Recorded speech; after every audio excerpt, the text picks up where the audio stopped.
各位记者朋友 Good afternoon. Welcome to today's press briefing. First of all, announcement. At the invitation of Minister of Presidency Navashani of South Africa and the governments of Nigeria, Kenya, South Africa, and Turkey, member of the Political Bureau of the CPC Central Committee and Director of the Office of the Central Commission for Foreign Affairs, Wang Yi, will attend the 13th meeting of BRICS National Security Advisors and High Representatives on National Security in Johannesburg from July the 24th to the 25th and visit Nigeria, Kenya, South Africa, and Turkey before and after the meeting. Questions, please.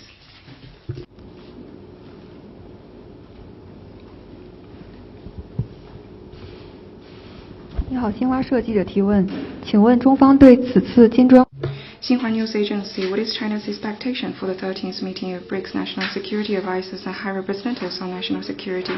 Can you share more with us Director Wang Yi's programs of the visit? The meeting of BRICS National Security Advisors and High Representatives on National Security is an important platform for BRICS countries to carry out political and security cooperation. China looks forward to having in-depth exchange of views with BRICS partners on the current international security situation and issues of mutual interest at the meeting, building on consensus and deepening cooperation so as to provide positive energy for a world that is experiencing turbulence and transformation, and make political preparation for the BRICS summit to be held in August this year. Apart from attending the BRICS meeting, Dr. Wang Yi will be visiting Nigeria, Kenya, South Africa, and Turkey on this trip. The visit to these countries shows how much China values its relations with these countries. During the visit, Dr. Wang Yi will have meetings and talks with the leaders of the four countries, respectively, and exchange views extensively on bilateral relations, as well as international and regional issues of mutual interest.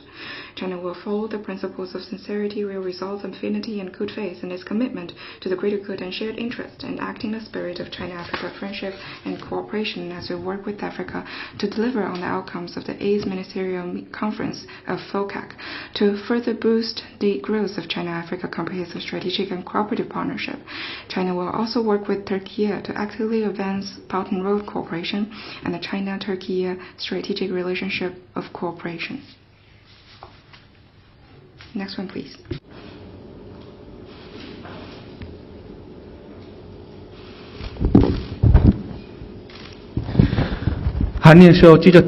Yonhap News Agency.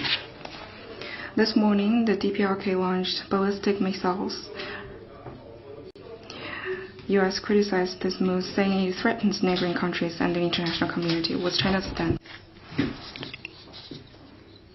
The crux for the resurgence of tensions on the Korean Peninsula is clear. Relevant parties use the peninsula issue to seek selfish geopolitical interests, escalating tensions in the region and harm to the denuclearization process. This has raised concern. We hope relevant parties will keep to the direction of political settlement and address each other's legitimate concerns in a balanced way and uphold peace and stability on the peninsula. Next one.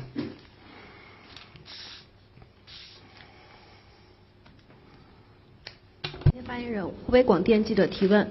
据报道，孟加拉国第一座现代化大 It was reported that the Dashagandi sewage treatment plant, the first large-scale modern sewage treatment facility, was inaugurated, and the Bangladeshi Prime Minister and other political dignitaries attended the event. They spoke highly of the Belt and Road Initiative, which helped improve the ecological environment as well as people's life in Bangladesh. What is the comment? So this plant is the first large-scale modern sewage treatment facility in Bangladesh and the largest monolithic sewage treatment plant in South Asia to date.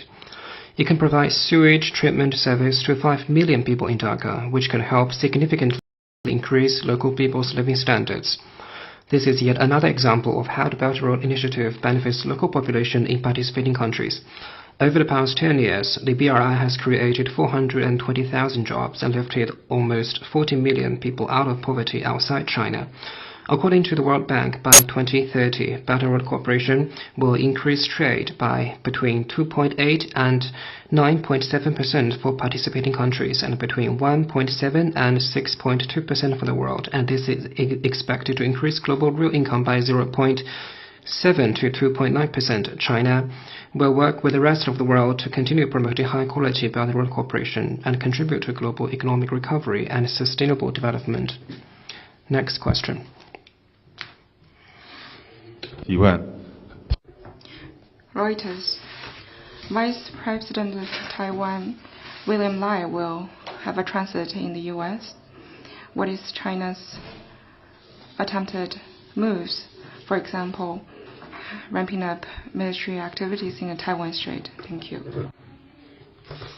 China firmly opposes any official interactions between the U.S. and the Taiwan Authority and oppose any visit by the Taiwan independence separatists to visit Taiwan in any name or under any pretext, and we opposes the U.S. moves, connivance at and support of the Taiwan independent separatists, and we have made solemn representations to the U.S. side. The Taiwan question is the core interest of Taiwan and is the red line that must never be crossed.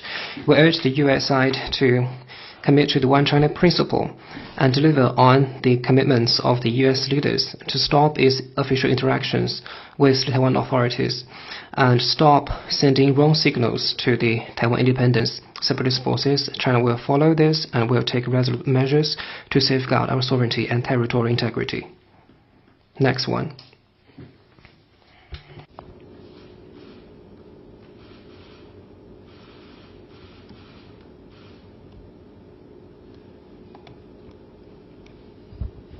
Also from Reuters. Some foreign 路透社，有些人称他们害怕东经委，也就是中国的一个安全官员，有可能会威胁。Could you repeat your question, please?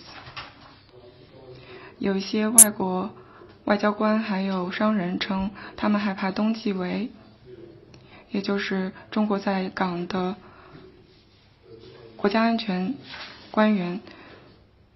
你对这些国际上面的关切有何评论？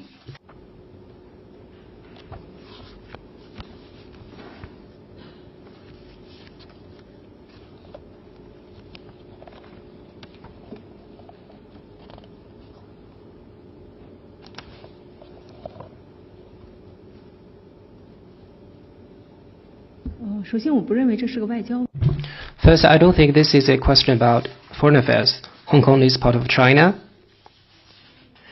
so China's effort.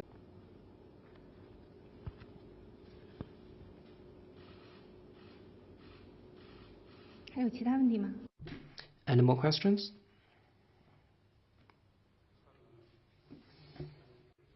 法新社问题，专为赢家。你刚才提到了王毅会出席，访问4个国家，他们很快启程。你能否告诉我，秦刚外长是否会是中国代表团的一部分？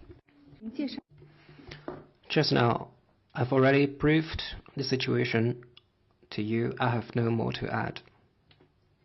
Next question.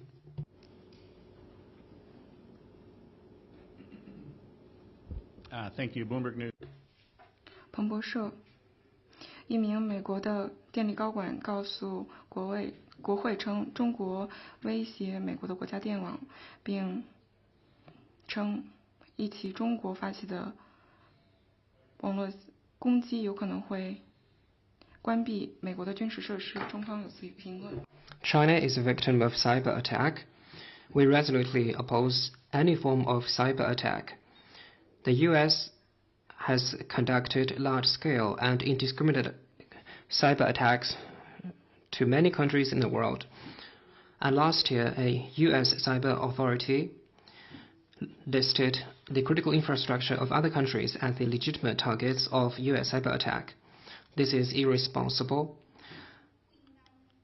We don't think that the U.S. should sling mud at China for political purposes. Instead, the U.S. should stop its cyber attack against any other countries. Instead, it should strengthen international cooperation and strengthen cyber security. Next question.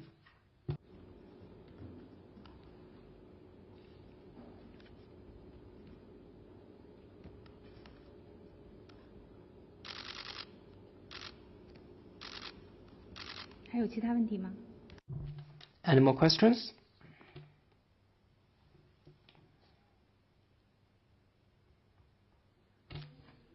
That's it for today's regular press conference. Thank you.